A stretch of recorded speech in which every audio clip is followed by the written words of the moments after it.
நடத்தி கொண்டிருக்கிறோம். அல்லேலூயா.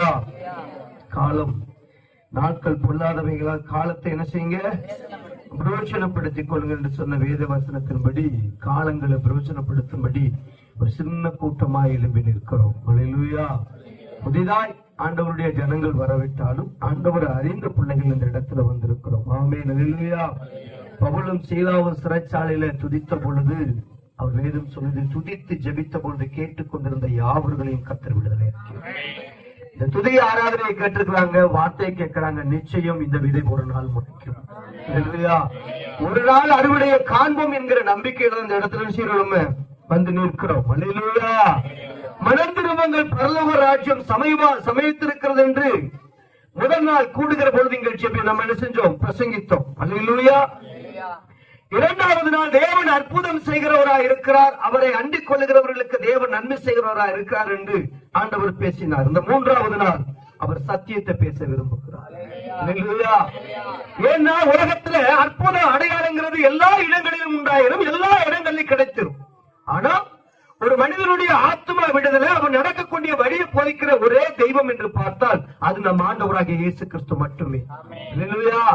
அதனாலதான் வேதத்தில் ஒரு சில காரியங்களை நம்ம பார்த்து குறுகிய நேரங்கள்ல நம்ம முடிக்க விரும்புகிறோம். அல்லேலூயா. எல்லாரும் ஆவிக்குரிய பிள்ளைகளா இருக்கிறோம். உங்களுடைய எண்ணங்கள் நினைவுகள் எல்லாம் எப்படி இருக்கணும் அப்படின்னா, இங்க இருந்து புறப்படுகிற வார்த்தை யாரையோ ஒரு சந்திக்கணும். அந்த ஜெபத்துல மட்டும் தான் நீங்க இருக்கணும். ஆமென். அல்லேலூயா. எல்லாருமே தேவனுடைய பிள்ளைகளா இருக்கிறோம்.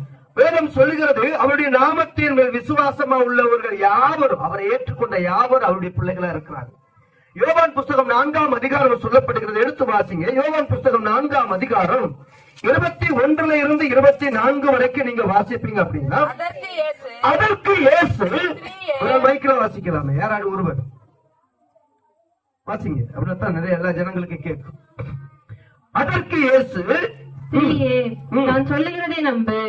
நீங்கள் இந்த மலையிலும் எருசலேமிலும் மாத்திரமல்ல, எங்கும் பிதாவை தொழுது கொள்ளும் காலம் வருகிறது. நீங்கள் அறியாததை தொழுது கொள்கிறீர்கள். நீங்கள் அறியாததை தொழுது கொள்கிறீர்கள். நாங்கள் அறிந்திருக்கிறதை தொழுது கொள்கிறோம். நாங்களோ அறிந்திருக்கிறதை தொழுது கொள்கிறோம். ஏனென்றால் ரட்சிப்பு யூதர்கள் வழியாய் வருகிறது. ரட்சிப்பு எப்படி வருதா வருகிறது? உண்மையாய் தொழுதுகிறவர்கள் பிதாவை ஆவியோடும் உண்மையோடும் தொழுது கொள்ளும் காலம் வரும். அல்லேலூயா. அல்லேலூயா. பிதாவாகிய தெய்வத்தை ஒரு மனிதன் தொழுதுகிற ஒரு காலம் வருகிறது. அது உண்மையோடும் ஆவியோடும் தொழுது கொள்கிற ஒரு காலம் வந்து. இது சமாரியா ஸ்திரீட்ட ஆண்டவர் உறவாடி கொண்டிருக்கும் பொழுது பேசுகிறார். கீழே சொல்றாரு, அது இப்பொழுதே வந்திருக்கிறது. நாட்கள் கடந்தல்ல, அது இப்பொழுதே என்ன செய்து வந்திருக்கிறது. தம்மை தொழுது கொள்கிறவர்கள் இப்படிப்பட்டவர்களா இருக்கும்படி பிதாவானவர் விரும்புகிறார். தேவன் ஆவியா இருக்கிறார். தேவன் எப்படி இருக்கிறாரா? அவர் ஆவியா இருக்கிறார். அவரை தொழுது கொள்கிற யாவர் எப்படி இருக்கணும்? ஆவியோடும் உண்மையோடும் தொழுது கொள்ள வேண்டுமா? இல்லையா? பூமியில 2 வகையான மனிதர்களை கர்த்தர் பிரித்திருக்கிறார். ஒன்று ஆவியோடு தொழுது கொள்கிற மனிதன் ஒருவன், ஒன்று மாம்சத்தின்படி காண்கிறது தொழுது கொள்கிற மனிதர்கள். அல்லேலூயா. ஆனா இயேசு கிறிஸ்து விரும்புகிற ஒரே ஒரு காரியம், தன்னை தொழுது கொள்கிற ஒரு மனிதன் ஆவியோடும் உண்மையோடும் தொழுது கொள்ள வேண்டும். அல்லேலூயா. பழைய ஏற்பாடு புத்தகங்களை சொல்லும் பொழுது முழு பலத்தோடு, முழு ஆத்மாவோடு, முழு மனதோடு, முழு இருதயத்தோடு நீ அவரிடத்தில் அன்பு கூற வேண்டும் என்று சொல்லப்படுகிறது. ஆனா புதிய ஏற்பாடு புத்தகத்தில் இயேசு கிறிஸ்து வெளிப்பட்ட பின்பு தன்னுடைய ஜனங்களுக்கு கிருபையாய் வெளிப்பட்ட தெய்வம் அவர் சொல்லுகிற பொழுது சொல்றாரு, தன்னை தொழுது கொள்கிற தேவன் ஆவியா இருக்கிறார். அவரை தொழுது கொள்கிறவர்கள் யாவரும் ஆவியோடும் உண்மையோடு என்ன செய்யணுமா? தொழுது கொள்ள வேண்டும். உங்களை என்னையும் அப்படி தொழுது கொள்வதற்காகத்தான் இந்த நாட்கள் ஆண்டவர் கூப்பிடுகிறார்.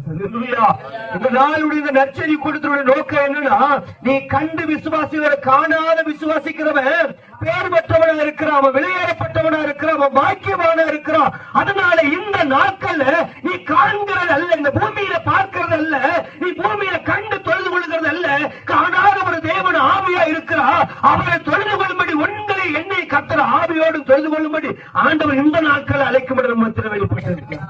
அல்லேலூயா. வெளியே சொல்லுவோமே. அல்லேலூயா. வேதம் சொல்லுது, யாத்திராகம புஸ்தகம் 20ஆம் அதிகாரம் 2 இருந்து 6 வரைக்கும் வாசிக்கிற பொழுது, இஸ்ரவேல் என்கிற ஒரு சமஸ்த சபை உண்டு. அந்த சமஸ்த சபையை கர்த்தர் அழைத்துக் கொண்டு வருகிற பொழுது, எகிப்து என்கிற ஒரு அடிமைத்தனம். எகிப்து என்பதற்கு பாவம் நிறைந்த பட்டணம், சகல விக்கிரக ஆராதனைகள் நிறைந்த ஒரு பட்டணம் தான் இஸ்ரவேல் ஜனங்கள் வாழ்ந்து கொண்டிருந்த 430 வருஷம் அடிமையாய் வாழ்ந்து கொண்டிருந்த தேசம் எகிப்தின் தேசம். இன்னைக்கு நம்முடைய ஜனம் பாரம்பரிய என்கிற ஒரு அடிமைத்தனத்திற்குள் இன்னைக்கு அடிமையாக்கப்பட்டுக் கொண்டு இருக்கிறாங்க. வேதத்தை அறியாதபடி ஒரு அடிமையாக்கப்பட்ட சூழ்நிலையில் இன்னைக்கு இருக்கிறாங்க. இன்னைக்கு இந்த ஜனங்களுக்கு ஆண்டவர் சொல்லுகிற காரியம், அம்மா நீ வாழுகிற பாதை, ஐயா நீ வாழுகிற கடந்து போற காலம் இது அடிமையின் காலமா இருக்கு. இந்த அடிமைத்தனத்திலிருந்து விடுதலையாக்க வேண்டும் சொன்னா விடுதலையாக்குற ரட்சகராக இயேசு கிறிஸ்துவை நோக்கி பார்க்கணும். அவர்தான் தெய்வம். அதனால சொல்றாரு 2ல இருந்து நீங்க வாசிப்பீங்க என்று சொன்ன வாசிங்க. அடிமைத்தன வீடாகிய எகிப்திலிருந்து புறப்பட பண்ணின உன் தேவனாகிய கர்த்தர் நானே என்னை என்று உனக்கு வேற தேவர்கள் உண்டாயிருக்க வேண்டாம். என்னை அன்றி உனக்கு வேற தேவர்கள் செய்ய வேண்டாம், உண்டாயிருக்க வேண்டாம். வாசிங்க. மேலே வானத்திலும் கீழே பூமியிலும் பூமியின் கீழ் தண்ணீரிலும் உண்டாயிருக்கிறவர்களுக்கு ஒப்பான ஒரு சொர்பத்தை ஆகிலும் யாதொரு விக்கிரகத்தையாலே நீ உண்டாக்க வேண்டாம். ஆண்டவர் தெளிவா நமக்கு சொல்லிக் கொடுக்க. நம்ம எல்லாரும் ஆர்சி பேக்ரவுண்ட்ல இருந்து வந்துருச்சோம். நம்ம எல்லாரும் பொது நன்மைக்கு முன்பு இந்த 10 கற்பனை தான் நமக்கு என்ன செய்வாங்க, சொல்லிக் கொடுப்பாங்க. வேதத்துல இல்லாத ஒன்று இல்ல, வேதத்துல உள்ளதை சொல்லுகிறோம்.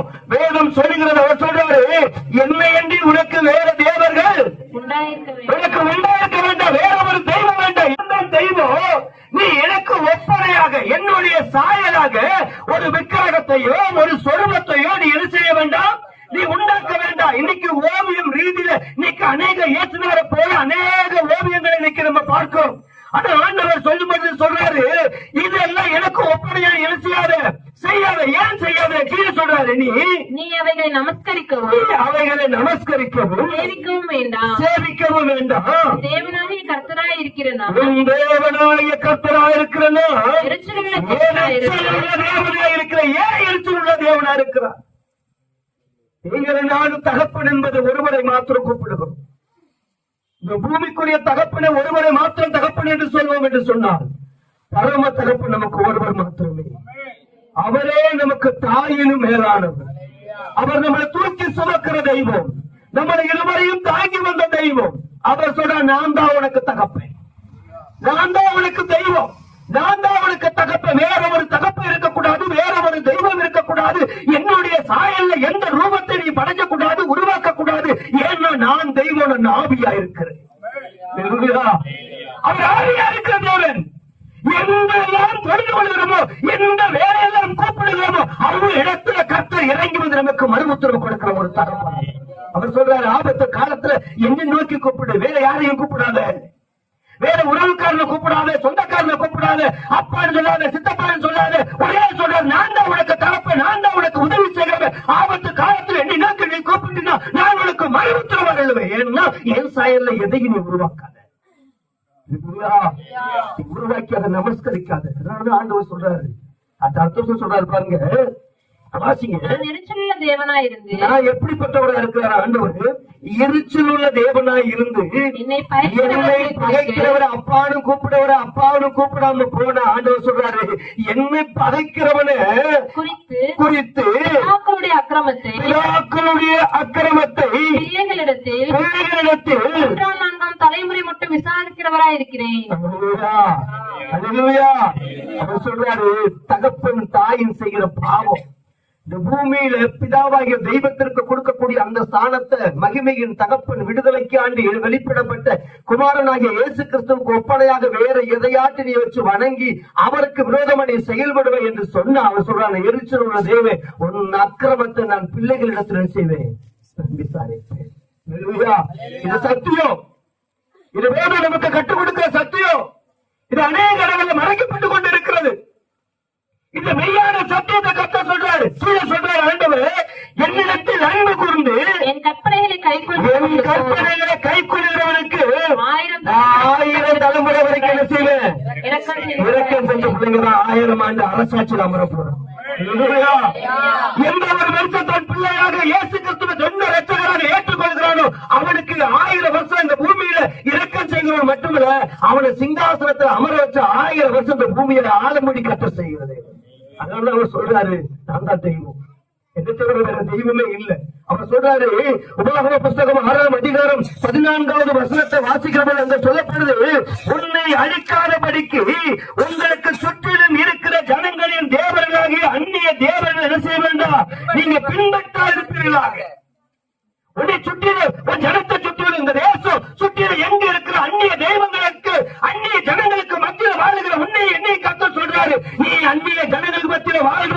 ஆனா நீ நினைச்சாரு அவர்கள் தேவர் அந்நிய தேவர் நினைச்சாரு, நீ பின்பற்றாத சொல்றாரு. 2 ராஜாக்களின் புஸ்தகம் 17ஆம் அதிகாரம் 35வது வசனம் சொல்லப்படுது, நீங்கள் அந்நிய தேவர்களுக்கு பயப்படாமலும் அவர்களுக்கு பணிந்து கொள்ளாமலும் சேவையாமலும் அவர்களுக்கு என்ன செய்யாதீங்க, பலி செலுத்தாமல் இருங்க.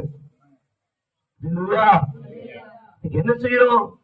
பெரியா சொல்றாரு, 1 ராஜாக்கள் புஸ்தகம் 18ஆம் அதிகாரத்துல அந்த வசனம் ரொம்ப நல்லா இருக்கும். அந்த வசனத்தை மட்டும் வாசிச்சு நம்ம கடந்து வருவோமே.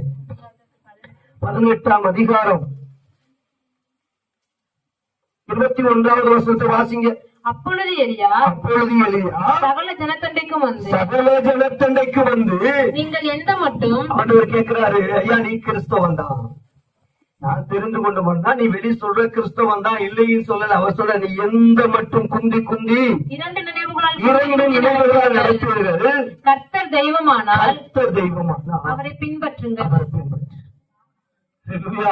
நீங்க தைரியமா கர்த்தர் சொல்ற, கர்த்தர் தெய்வமான நீ அவரை பின்பற்று.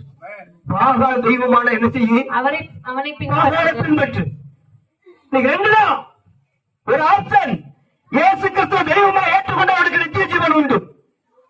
இந்த பூமியில வாழ்கிற பாதாளியின் தெய்வங்கள் ஒரு நாள் உனக்கு மீட்பு கொடுக்கப்படுறதில்லை, உன் வாழ்வுக்கு மனவாழ்வு கொடுக்கப்படுறதில்லை, உனக்கு நீதிய நித்திய சமாதானத்தை கொடுக்கப்படுறதில்லை. இவை அனைத்தும் கொடுக்கிற ஒரே தெய்வம் சொல்றாரு, கர்த்தர் தெய்வமான கர்த்தர் என்ன பின்பற்று. அந்த தெய்வம் வேற யாரும் தெய்வம் இல்லை இந்த பூமியில. வேதம் அப்படித்தான் நமக்கு கற்றுக் கொடுக்கு. இங்க அமர்ந்திருக்கிற சுற்றி இருக்கிற ஜனங்களால நீங்கள் நானும் அறியும்படி கர்த்தர் சொல்லுகிற காரியம், நான் தான் தெய்வம், என்னை தவிர வேற ஒரு தெய்வம் இல்லை. சபைகளுக்குள்ள போதிக்கிறோம், எங்க போதிக்க வேண்டிய இடம் இருக்கலாம். இன்னைக்கு நம்ம ஜனம் அறியணும், மனக்கண்கள் திறக்கப்படணும். மேலும் சொல்லுகிறது, அவர்தான் உண்மையான தெய்வம். அதனால சொல்றாரு, நீங்க நல்லா பாப்பீங்க அப்படின்னு சொன்னா. கழிஞ்ச நாட்கள்ல நான் வரும்பொழுது ஒரு காரியத்தை நான் பகிர்ந்து கொண்டேன் சகோதரியோட. இந்த பகுதியில ஒரு பாதை இருக்கு. கொஞ்ச நாளைக்கு முன்னாடி வரும்போது இந்த பாதை அடைச்சிருந்துச்சு. இப்ப அந்த இது என்ன செஞ்சிருக்கு, தகரத்தை கலட்டி வச்சிருக்கு. இப்ப நான் கேட்டேன், என்னமா கலட்டி வச்சிருக்கு? இங்க சந்துக்குள்ள முடி வருதாம்னே. என்ன வருதா?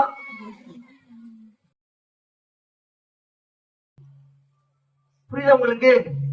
ஜனங்களை மூட நம்பிக்கைகளை வச்சு அப்படியே மயக்கி வச்சிருக்கிறாங்க. ஏன் அப்படின்னா, ஜனங்கள் எல்லாம் புறஜாதிகளுடைய வழிபாடுகளையும் புறஜாதிகள் தேவனை அறியாதவர்கள் செய்கிற அந்த காரியங்களை பெருசா எண்ணி அந்த சராசரங்களையும் படைச்ச தெய்வத்திற்கு மறந்து நிற்குது ஜனம். அதனாலதான் ரோமர் புத்தகத்தில் சொல்லும்போது, சிருஷ்டிகர தொழில் சேவையாமல் சிருஷ்டிய தொழில் சேவித்த நிமித்தம் கர்த்தர் கேடான சிந்தைகளுக்கு ஒப்புக் கொடுக்கிறார். இன்னைக்கு ஜனங்கள் அப்படித்தான். ஐயா, ஒரு பாதை இருக்கிற இடத்துல நல்லா பாருங்க, தகர வச்சு அடைச்சிருந்தா அங்க என்ன வர முடியாதா? வரக்கூடிய பிசாசு என்ன செய்யாதா? வராதா? தகரத்துக்கு பயப்படுறதுக்கு எதுக்கு நம்ம திறக்கணும் கேட்கிறேன். நீங்கள் நானும் மெய்யான கிறிஸ்தவனா இருந்தா இந்த மொழி எதுக்கு இங்கிட்டு வரணும்? நான் நடக்கிற பாதையில் அதற்கு வரணும். ஏன் அப்படின்னா, நம்மள ஒரு 3 செலவை செஞ்சு நம்மளை பயமுறுத்தி, அதான் பெரியாக்க சொல்றாங்க, ஒத்த மரத்துக்கு பக்கத்துல போகாத அந்த முனி இருக்கணும். ஒத்த மரத்துல முனி இருக்குமா, முனி இருக்காதா? மரம்னா முனி இருக்குமா, முனி இருக்காதா? புரியலையா? மரம் இருக்குது, அந்த மரத்துல முனி இருக்குமா, இருக்காதா? முனி இருக்கும்ல. இதத்தான் சொன்னாங்க பெரியாருக்கு. ஒத்த மரத்துக்கு போகாத, மரத்துக்கு முன்ன முனி இருக்கும். புரியலையா? பேய் இருக்குன்னு சொல்லல, மரத்துல முடி இருக்கும்டான்னு சொன்னாங்க. இன்னைக்கு முடியும் சொன்னா பேயின்னு சொல்லி இன்னைக்கு ஜனங்கள் பயந்து கொண்டிருக்காங்க. அதனாலதான் கர்த்தர் ஒரு வசனம் சொல்றாரு பாருங்களேன். உபாகம புத்தகம் 18ஆம் அதிகாரம் 9ல இருந்து நீங்க வாசிப்பீங்க சொன்னா, உபாகம புத்தகம் எடுத்து எல்லாரும் வாசிங்க, எல்லாருக்கும் தெரியணும். அதனால தைரியமா நீங்க சொல்லிக் கொண்டு இருக்கிறேன். வாசிங்க. உபாகம புத்தகம் தேவனை அறிந்து கொண்ட பிள்ளைங்க 18ஆம் அதிகாரத்தில் 9வது வசனத்திலிருந்து வாசிக்கும் பொழுது, தேவனாகிய கர்த்தர் உனக்கு கொடுக்கும் தேசத்தில் நீ போய் சேரும் போது, ஐயோ உனக்கு கொடுக்கிற பூமி, நீ வாழுகிற ஊரு, இந்த தேசத்தை உனக்கு அவர் கொடுக்கும் பொழுது அந்த ஜாதிகள் செய்யும் அருவருப்புகளின் பார்க்கணும். இங்க இருக்கிற எல்லா ஜனங்களும் ஏதோ ஒரு இடத்துல பூமியில வாழ்ந்தோம், அப்படித்தானே? ஏதோ ஒரு இடத்துல. இப்ப எங்க கொண்டு வந்து வச்சிருக்கிற ஆண்டவர்? கடலோர பகுதியில இருந்த ஜனத்தை இன்னைக்கு கொண்டு வந்து உயர கொண்டு வந்து நல்ல பசுமையான இடத்துல கொண்டு வந்து வச்சிருக்காரு. நட்டி வச்சு சொல்றாரு, ஒரு ஒரு பிரமாணத்தை கொடுக்காரு. என்ன சின்ன குராத்தை கொடுக்காரா? அந்த வசனத்தை மீண்டும் வாசிங்கம்மா. தேவனாய கர்த்தர் கொடுக்கும் தேசத்தை கொடுக்க இந்த இடத்தை, இந்த தேசத்தை, இந்த ஊரை நீ போய் சேரும்போது அந்த ஜாதிகள் செய்யும். அந்த ஒரு கூட்டம் முன்னாடி உட்கார்ந்து இருக்குவாரு. நீ போறதுக்கு முன்னாடி ஒரு கூட்டம் உட்கார்ந்து இருக்குவாரு. அந்த ஜாதிகள் செய்யும் அருவருப்புகளின்படி செய்ய கற்றுக்கொள்ள வேண்டாம். ஜாதிகள் செய்யும் அருவருப்பின்படி நீ என்ன செய்ய வேண்டாம்? செய்ய கற்றுக்கொள்ள வேண்டாம். முதலாவது அது சிம்பிளா சொல்றார். உனக்கு முன்ன ஒரு கோட்டை இருக்கு. இஸ்ரவேல் ஜனங்களை வெளிநடத்தி கொண்டு வரும்போது சொல்லுவா கர்த்தர், நான் உன்னை பாலும் தேவன் ஓடுகிற தேசத்துக்குள்ள எழுச்சியில கொண்டு போறேன். அங்க ஏத்தியர், எமரியர், எபசியர் எல்லாரும் இருக்கிறாங்க. ஆனா ஒரு மணி அங்க நினைச்சாது நீ குடியிருக்க விடாது. ஏன்னா அவனுடைய முறைமைகளின்படி, அவன் வழிபடுகிறபடி நீ என்ன செய்வ? வழிபட்டுருவ. ஒரு காலத்துல நீ பொன் கொடுத்து பொண்ணு எடுத்துருவ. அப்போது என்ன செய்வ? அவன் வழிபாடுக்கு என்ன செஞ்சிருவ? ஸ்திரீகள் உன்னை இழுத்து கொண்டு போயிருவாங்க. அதனால இல்லாதபடி நீ குடியிருக்கும்படி கொடுக்கப்பட்ட இடத்துல நீ மட்டும் வாசதி உன் மத்தியில நான் இருப்பேன். என் தேவன் எனக்காய் ஏதாகிலும் செய்திடுவார் என்றாகிலும் என்னை மறந்தது உன்